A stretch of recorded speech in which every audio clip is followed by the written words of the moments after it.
जो शख्स किसी को देखकर उलझता है और ये परेशान हो जाता है कि इसको इतनी दौलत कहां से मिल गई, ये हमारे मुआशरे में तबसरे होते नहीं है।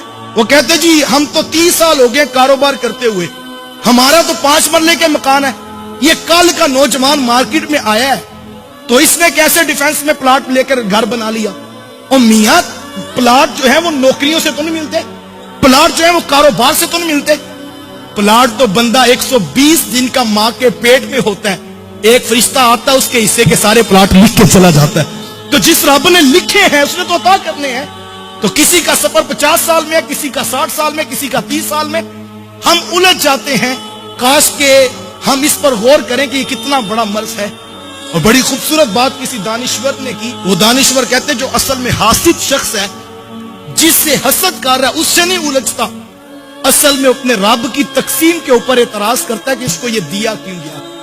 यार देने वाला तो रब है।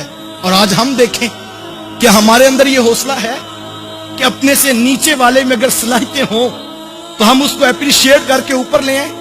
नहीं, हम तो हसद की आग में जलते हैं और हम कोशिश करते हैं कि ये नीचे वाला दब के रहे और ये कभी ऊपर ना आए। इसी वजह से हमारे मुआशरे के अंदर इदारे तबाह हो गए, हमारे स्कूल्स इंस्टीट्यूट जो है वो तबाह हो जाते हैं कि जो सलाहियतों वाला वो नीचे दब जाता है और लोग हसद की वजह से उसे ऊपर नहीं आने देते। मैंने अपने बचपन के अंदर एक मदरसे को उजड़ते हुए देखा है और उसकी बुनियादी एक वजह यही थी कि जो बड़े असातिज़ा वहां पर मौजूद थे, अल्लाह ने एक नौजवान को जो 30 साल की उम्र के थे तो उनको इल्म का नूर भी दिया, ज़ुहद और तकवा भी रब ने उनको अता किया और अल्हम्दुलिल्लाह वो मुफ्ती भी बन गए, हाफिज़े कुरान भी थे, कारी कुरान भी थे। 18 से 20 घंटे वो मदरसे में बैठकर ड्यूटी दिया करते। तो इदारे के मुंतजिमीन उनकी वो सलाहियतें देख रहे थे तो उन्होंने उनको बुला करके नाज़मियत का ओहदा उनको दे दिया कि आप आज के बाद नाजिम हैं मदरसा के। तो ये तो खुशी की बात थी और तुलबा में खुशी की लहर दौड़ गई कि एक बासलाहियत शख्स जो है वो उसको नाजिम बना दिया गया और यकीनन अब तालीम भी अच्छी होगी, तरबियत भी अच्छी होगी, माहौल भी मदरसे का ठीक होगा। लेकिन बड़े असातिज़ा को ये बात हजम ना होती थी। वो कहते थे ये कैसे हो सकता है कि हम 50-50 साल के पढ़े हुए और ये कल हमसे पढ़ के हमारे ऊपर नाज़िम बना दिया गया।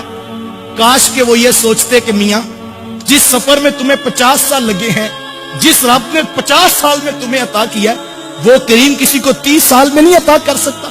तो ये तो देखना चाहिए था कि मिशन को किससे फायदा है और इदारे को किससे फायदा है। काश के हम नीचे वालों को ऊपर लाने का मिजाज रखते। देखिए हर शख्स के मुकद्दर को अल्लाह ने लिख दिया।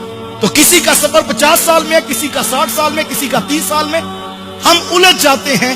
काश के हम इस पर गौर करें कि ये कितना बड़ा मर्ज है। यार देने वाला तो रब है। वो खुद फरमाता है कुलिल्लाहुम्मा मालिकल मुल्क तूतिल मुल्क मन तशा व तंज़िउल मुल्क मिम्मन तशा व तुइज़्ज़ु मन तशा व तुज़िल्लु मन तशा। वो कहता है वो अल्लाह है, वो जिसको चाहता है सल्तनत अता करता है और जिसको चाहता है इज्जतें अता करता है, जिससे चाहता है इज्जतें छीन लेता है। साहिब अगर मन तशा का मफहूम समझ आ जाए तो फिर इंसान अपने भाई से उलझ नहीं सकता। साहिब लोगों के साथ मुकाबला नहीं है, अपनी जिंदगी को औरों की तरफ देखकर बेचैन न कीजिए। अपने अंदर जो अल्लाह ने नेमतें दी हैं, जो सलाहियतें मुयस्सर हैं, उनके ऊपर गौर करें और ये हसद की बीमारी से निकलने की कोशिश करें। कहीं ऐसा ना हो कि हसद आपकी नेकियों को चाट जाए, नेकियों को खा जाए और फिर पता लगे कल क़यामत के दिन कि जो नेकियां की थी वो भी नामा अमाल में नहीं निकली है। इस वीडियो को शेयर जरूर कीजिए, हो सकता है आपके एक शेयर से ये बात किसी के दिल में उतर जाए। जज़ाकल्लाह।